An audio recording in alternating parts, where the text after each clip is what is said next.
Please kindly click on the red subscribe button below this video and subscribe to our YouTube channel. Thanks, God bless you as you do this.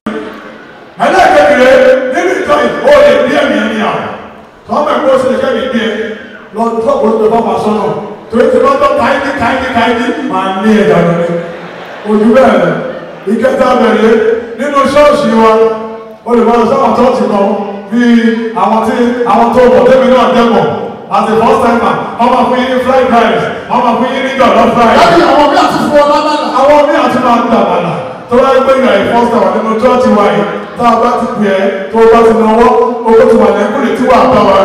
Then you're to lie, I'm not lady. Would you better? Nobody will go back to you, you want to as you go to it. Never here, after the service one. Yes. Oh my God, when it came to party, I'm going to service one. To pass my bro, they got it, we are going to lady. Open up me, I'm coming, power in the heart.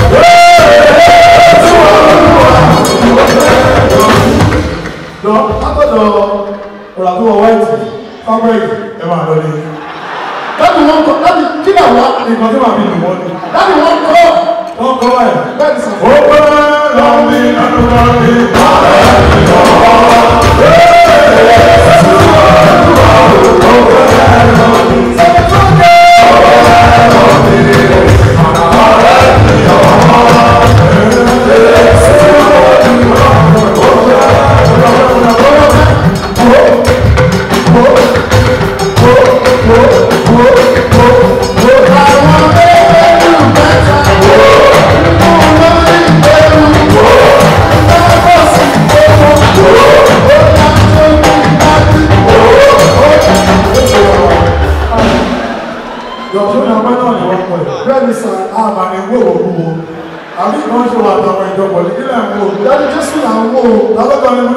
Daddy, no send up and don't call. Lórí ká máa wo Jésù. Bẹ́ẹ̀ni sá. Ìránṣẹ́ náà bàdó mi ọkùnrin rí.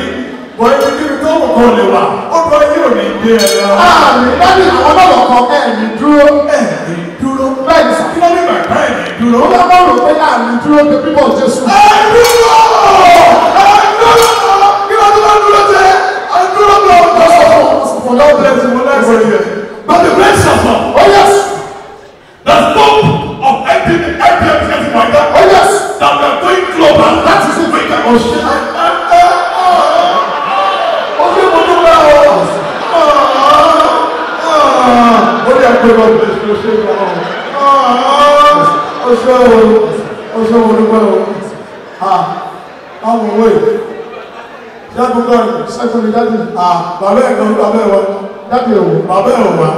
Èèyàn burúkú ni bàbá ẹ̀.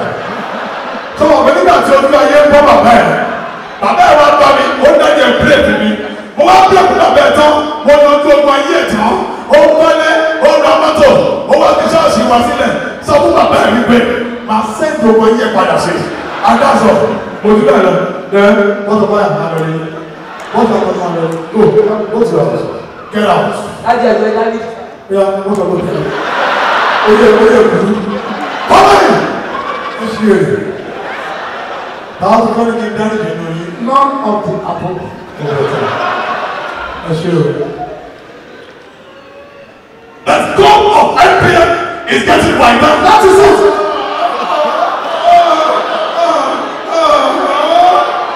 Ó ṣe o.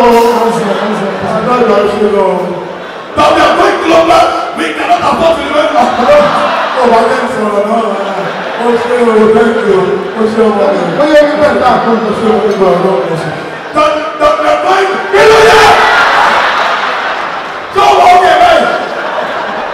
Sir, oh no, you express sir. Oh, sure, go okay. Oh, okay now. What you care now? Tell you it's sweat. What happened? What's happened? Of everyone. What's happened? Yeah, yeah. The answer is just okay.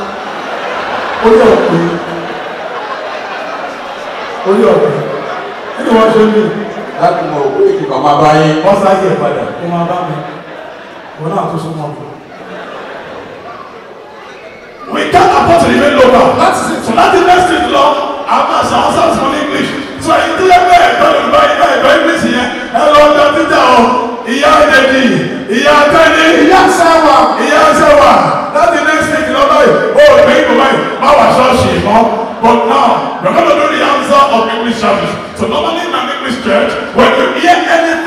láì ẹ máa pariwo bó ṣe máa ń ṣe nìyẹn náà wọ́n fẹ́ ṣe ìyàtà ẹ sọ pé action. Action. ẹ sọ pé action. Action. ẹyin bí ẹ dábẹ́ sọ pé action. Action. sọ pé iṣu. Iṣu. sọ pé sísun. Ṣíṣu. ó yà pé bọ̀. Iṣu. Ṣíṣu. ogun ṣì bẹ́ẹ̀dà. sọ pé bó ṣe ṣe àwọn àgbàdo àti máa pa ẹgbẹ́ àti ètò ìlú. má jẹ́ ìlú ẹ o. ó bí ẹ̀ka ṣiṣi ẹ bá fi ilẹ̀ tó ti gbá. ó ṣe wò lúwẹ̀ o. sọ pé accommodation. Accommodation. sọ pé shoplight. Sọ pé.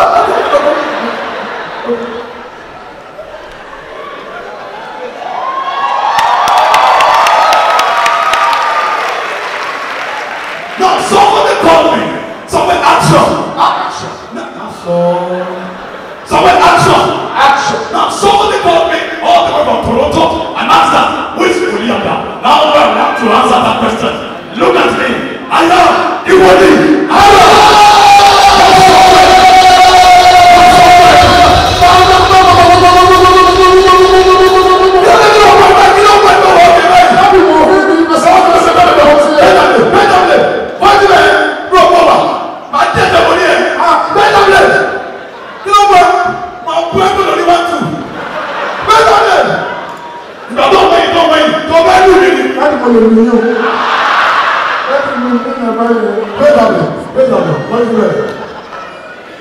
By the grace of God, people are now calling me all the way from the United States of America. Let somebody shout hallelujah. Hallelujah. I have no like time to succeed. God bless you. Oh yeah, God bless you. Oh shit, no, no more than that. Oh yeah, I'm talking. I'm sorry, shit, but let time to succeed. You know, a man told me all the way from China. I tell you, I know the testimony. Now, the man come from Kenya.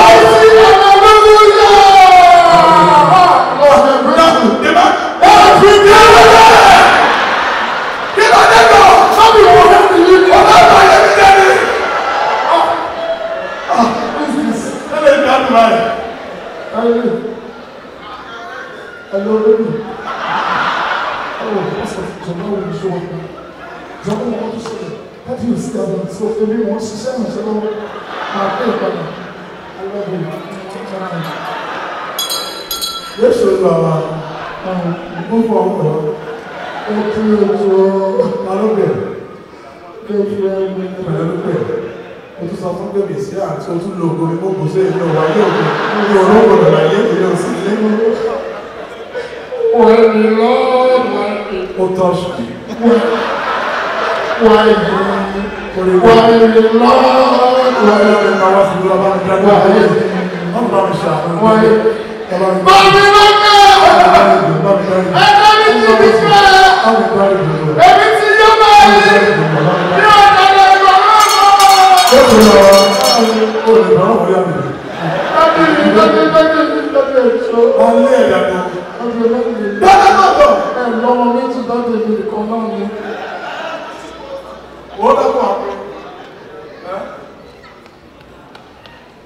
testimony.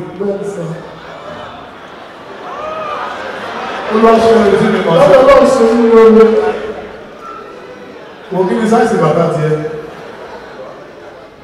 Kí ló fi sáìsì bàbá tiẹ̀? 42. Bọ̀ wá di ẹ̀wọ̀. Kúrò lè tẹ́lẹ̀ olúwa ń bá mi sọ. Bọ̀ wá di ẹ̀wọ̀.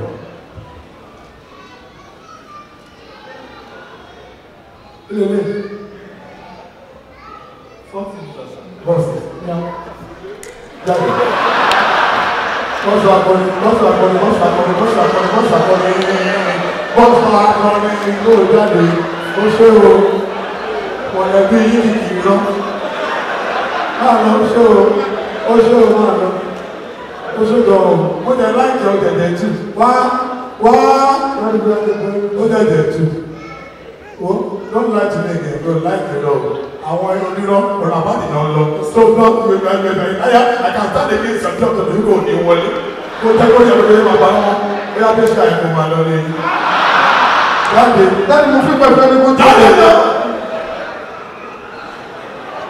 Jókòó dáadáa. Klọ́ọ̀bù olùwà. Láti máa ń lò wá. Chelsea lè ní lámẹ́jì sí láti. Láti àwọn ọ̀nà ìlà ẹ̀yìn lè máa wá sí máa yò. Bọ́ọ̀ṣù àpọ̀jù. Jáde. Dákọ̀ ní ọ̀rọ̀ ayé. Ó ṣe gan. Láti ìgbàlẹ̀ tí wọ́n lé gbogbo àwọn akọrin tó ń bá ìta nífẹ̀ẹ́ máa bá Àwọn èèyàn ló yìí. Àwọn èèyàn olórí ẹ̀mí ni wọ́n. Lọ́sẹ̀. Mo wá. Ìfẹ̀sọ́ fún yẹn ní òòlè kọrin wọn. Ìgbà tó ti ń fò lórí tó ti kò tàbí lórí tó lò. Ó ti mọ̀ bá jẹ̀bi ẹ́. Ìwọ́n tó pẹ̀lú ayé àti ẹ̀ ó ṣe open up látà lọ. Ó fẹ́ kó wá mi. Ilẹ̀ owó ẹ̀ wọ́n wọ ẹ̀ kó dáàbò tó wú ẹ̀. Láti ṣe kẹsẹ̀ ó ṣe máa ń tó kòkè fún mẹ́rin lára. Bẹ́ẹ̀ni ó ti wọ́n náà kó máa lajú nílẹ̀ fún. Ó ṣe owó tó wá kó bá mi wọ́n wà kẹ́lì nìyí o. Ní wọ́n kọ́ lu ẹ̀ wá ti òní ìdílé.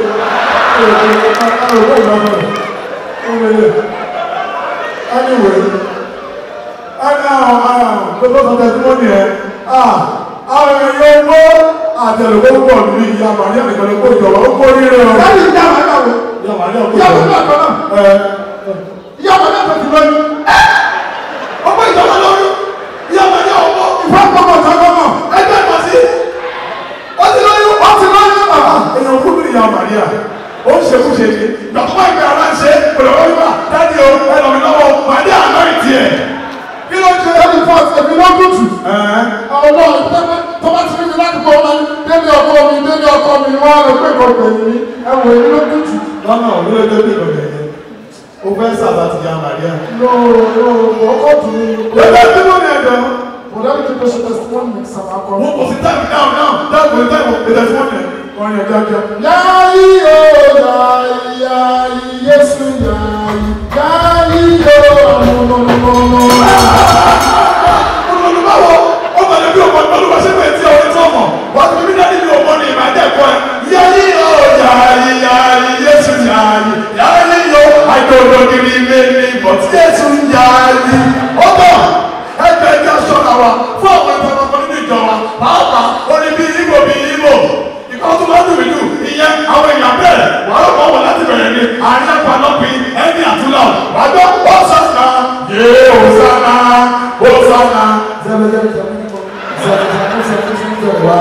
Ẹ̀wọ̀ kí ló wọ́ lọ́pọ̀ ọdún olúwa bí wọ́n ti parí ẹ̀ lẹ́tà ọ̀sánà yé ọ̀sánà àgbẹ̀kùn ní ìgbé ni o the only thing I know is that it must end with ẹ̀wọ̀.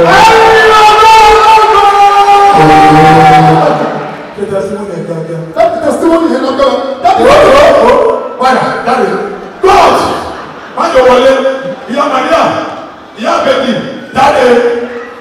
Ọkọ ẹ ti sọ fún mi, ó lóun gbólúwa ní òdì. Ó lọ sọ pé ìbẹ̀rẹ̀ ló fẹ́ olúwa fún ẹ méjì ó tún complain. Olúwa preserve ìdí ẹ̀, ó fẹ́ yí àdí ẹ̀, ó fẹ́ bí mẹ́rin. Nǹkan mú ẹ, ó wà ṣọ́ọ̀ṣì náà. God! Fẹ́lá! Adáṣọ. Ẹsẹ̀ tí ó lè kíákíá. Dábì ìrìn àjò tí mo lọ lọ́bẹ̀ bí a ṣe ń lọ nínú ìrìn àjò yẹn. Dábì àwọn ènìyàn wọn lọ́wọ́ wọn tẹ̀sí fún mi lọ́wọ́ wọn tẹ̀sí láti kọ́ náà bí wọ́n wọ́n kọjá wọn ni wọ́n tẹ̀sí. Dábì iná lọ́wọ́ sí ẹ̀wọ̀n ní gbogbo gbogbo pásítẹ̀ wọn bọ́lẹ̀. Dábì ló bá kẹ́mi nìkan nínú ìgbó gbogbo ń fún òkú ọ̀gbìn náà wáyé. Dábì ẹ̀wọ̀n iná ní sọ́wọ́ mi. Dábì ló bá yọ kí ìjọba bẹ́ẹ̀ fún ọ̀gbìn náà lọ́wọ́. Pásítẹ̀ wọn bọ̀ yẹsì pásítẹ̀ ẹ̀yìn mi yẹsì wọ́n kọ̀ ọ̀gbìn tó ní kọ́ nínú ẹ̀mí. Wọ́n yẹ wọ́n ó gbà ní ẹ̀mí. Gbọ́sọ̀ bẹ̀rẹ̀ jẹ́ ó gbà